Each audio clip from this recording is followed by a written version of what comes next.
Hoje a Rede Católica da Igreja recebe com muito carinho Dom Esmeraldo Barreto de Farias, ele que é bispo auxiliar da Arquidiocese de São Luís do Maranhão e também presidente da Comissão para Ação Missionária e Cooperação Intereclesial da CNBB. Dom Esmeraldo, obrigado por conversar com a gente. Prazer estar aqui com vocês e a todos da Rede Católica da Igreja, uma saudação. O senhor atua no Maranhão, como é que é a realidade da igreja por lá? Então, eu estou em São Luís do Maranhão há 1 ano e a realidade da igreja é marcada e sempre foi marcada pela participação dos cristãos leigos e leigas. Todo o estado do Maranhão tem uma tradição muito forte com as comunidades eclesiais de base, as pastorais, os movimentos e numa integração muito grande com o projeto de pastoral de cada diocese. São 12 dioceses no Maranhão, então é uma caminhada muito bonita e queremos que essa caminhada possa ainda se tornar mais forte com este destaque para a dimensão missionária, como uma diocese pode ajudar a outra, como dentro da diocese as comunidades, as pastorais, os movimentos, as coordenações podem também olhar de uma forma mais especial para as periferias e para aquelas áreas menos assistidas. E esse diálogo entre as comunidades, essa troca de experiências tem ocorrido? Olha, isso tem acontecido. No que diz respeito à dimensão missionária, isso acontece em especial por quê? De que modo? Em cada diocese tem o COMID, Conselho Missionário Diocesano, e nas paróquias, em uma boa parte, todas ainda não, mas tem o COMIPA, Conselho Missionário Paroquial. Então, esse diálogo ele se estabelece entre os representantes do Conselho Missionário Paroquial com o Conselho Missionário Diocesano e em nível de regional temos o Conselho Missionário Regional. Então, nas nossas reuniões e nos encontros, aí nós vemos as dificuldades de cada diocese, das paróquias, mas ao mesmo tempo tudo isso de bonito, de passos, de iniciativas que já vem acontecendo. Quando a gente fala em Maranhão, a gente lembra de Amazônia, lembra das populações vulneráveis. Como é que tem sido a atuação da Igreja do Maranhão junto a essas comunidades? Então, nós temos, o Maranhão é a porta da Amazônia. Nós temos, em relação aos povos indígenas, a afrodescendência, né? Todos os afrodescendentes, Maranhão tem uma realidade muito forte em relação a essa população e a parte ribeirinha também, seja em relação ao Oceano Atlântico, na área de São Luís e de Pinheiros, seja nos rios que banham o estado do Maranhão. Essa tensão acontece de forma que se possa, através dos conselhos missionários, se possa chegar até essas pessoas.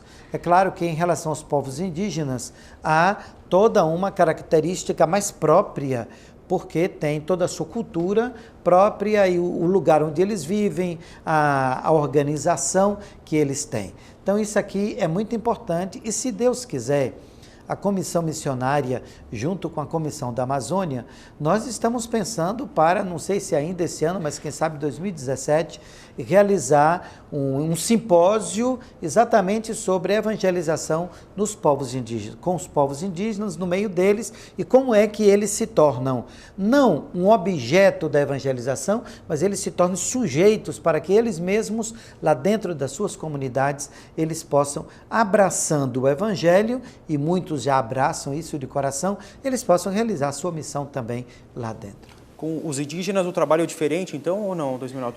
Com os indígenas o trabalho precisa ser mais específico. Por quê?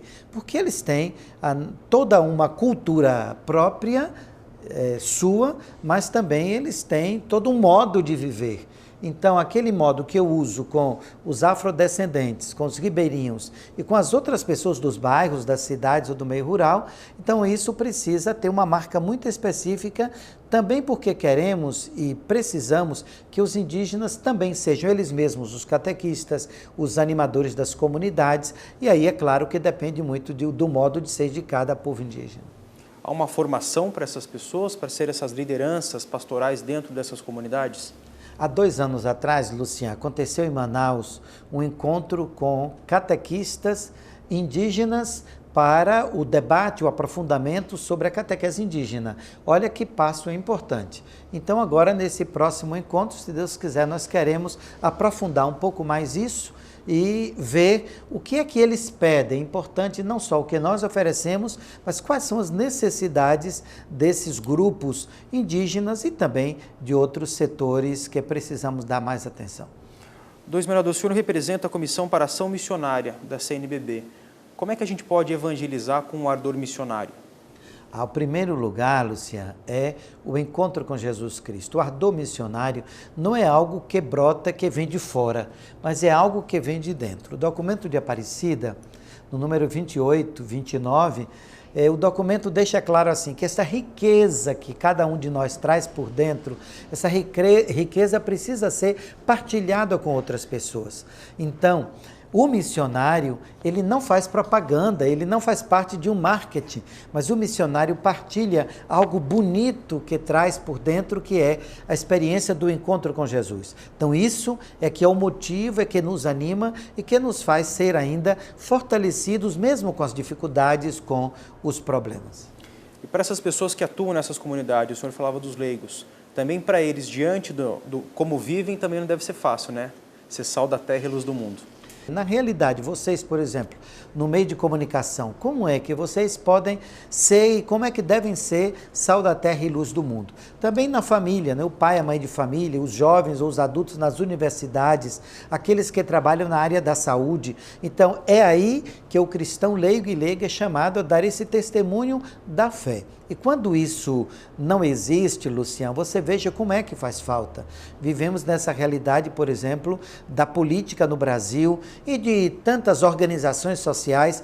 Então, se eu tenho lá dentro cristão, católico, pessoa de fé, que dá testemunho do Evangelho, aí é que vai ser a diferença, porque ele não vai aderir à corrupção, ele não vai entrar em tudo aquilo que destoa e que faz com que a pessoa que está ali naquela responsabilidade, em lugar de ver o bem comum, ela passe a olhar para o seu bem próprio ou para o bem de um pequeno grupo, ou mesmo que seja de grande grupo, mas que deixando de lado o bem comum.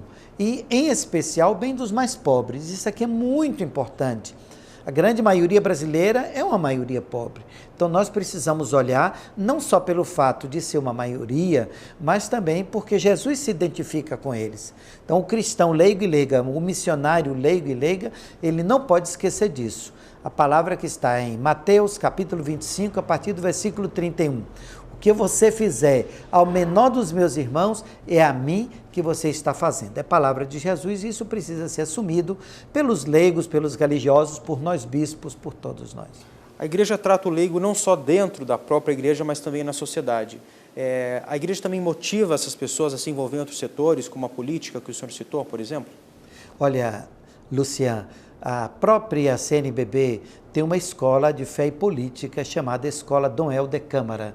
Essa escola reúne a cada ano um grupo de 40, 50 pessoas que vêm de várias dioceses do Brasil, de todas ou de quase todas as regiões. Então eles trabalham, em especial, a doutrina social da igreja, para que esse conhecimento, e pelo conhecimento da doutrina social da igreja, com o princípio fundamental que é a dignidade da pessoa humana, então ele possa atuar, seja em um sindicato, em uma associação de bairro ou de outro tipo, também nos partidos políticos e nas várias outras organizações que têm como objetivo lutar por uma sociedade que seja justa, fraterna, solidária e pacífica. E nas dioceses, nós temos também esse trabalho. Quase todas as dioceses, ou se não é possível, porque uma diocese é muito pequena, em nível de um regional, tem essas escolas que procuram trazer a formação e ajudar as pessoas a compreenderem a doutrina social da igreja, a partir do Evangelho, e como lutar para que se possa chegar a uma transformação em um Brasil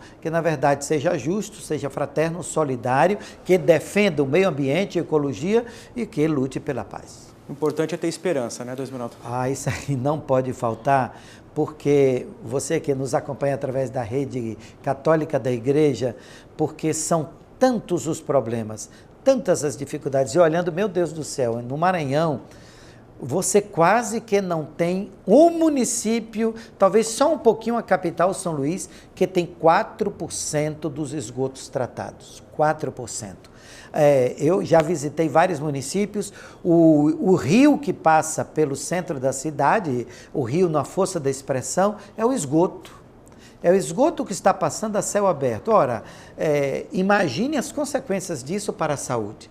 Então, nós precisamos tratar e ver estes assuntos de uma sociedade que seja justa, fraterna, mas de uma sociedade que seja também que viva, do ponto de vista da ecologia, trazendo todos estes pontos. Eu fico só com uma pergunta assim. Eu falo por São Luís do Maranhão. Por que a área que se chama o bairro Renascença, Calhau, a Avenida Litorânea, por que aí não tem esgoto a céu aberto? Porque tem energia, tudo bem cuidado, jardins, com chuva ou com sol, o jardim está verdinho, está bonito, mas por que nos bairros mais pobres ou pobres, por que é que isso não existe? Onde é que está aí essa questão? Então é um trabalho também de todos os cristãos leigos e leigas, seja quem mora em bairros de classe média ou de classe alta ou de classe pobre, para que a gente possa lutar e ver essa transformação. Afinal de contas, é um direito de cada cidadão e faz parte da dignidade de cada pessoa, e esses pontos são pontos fundamentais da missão. Então a missão não é somente colocar a pessoa para rezar, isso faz parte da nossa vida, mas nós precisamos também olhar com o coração de irmão aqueles que estão passando por muitos sofrimentos. Independente da realidade que a gente viva, é possível ser sal da terra e luz do mundo? Ah, sem dúvida. E eu lhe digo, e digo para você da Rede Católica da Igreja, olha, eu tenho tantos exemplos que mostram como pessoas dos vários níveis sociais, elas quando descobrem a força do Evangelho e que trazem esse encontro com Jesus Cristo por dentro, Jesus que se identifica com os pobres, pessoas que vivem esta dedicação. Se eu posso citar alguns exemplos, por exemplo, o senhor Eniel, ele é natural de Minas Gerais, andou nos anos 60, início dos anos 70 pelo Paraná, veio para o Mato Grosso e finalmente, por volta de 1983, 84, ele chega em Rondônia. E então, seu Eniel, ele como um cristão católico, um leigo pobre, fazendo toda essa trajetória de imigração, seu Eniel chega em Rondônia, ele depois vai se estabelecer na vila de Buritis, que só se tornou município em 1993, se não me engano, e aí não havia padre nesta época aí, e ele, como cristão leigo e leiga, começa a organizar comunidades.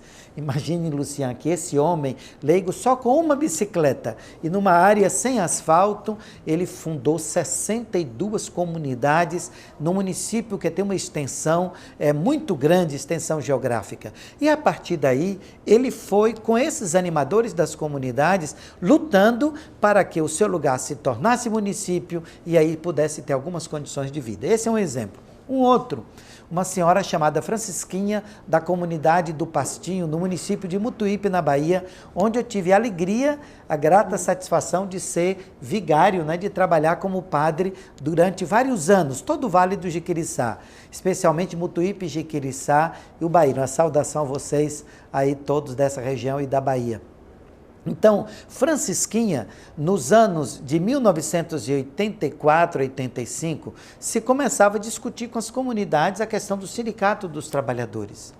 Esta mulher, que era uma professora rural, olha o tempo que ela dedicou, junto com Angelina, com Gil e com outras pessoas, Paulo Argolo, Bartolomeu, Severino. Então, quantas pessoas ajudaram nesse trabalho de fundar o sindicato?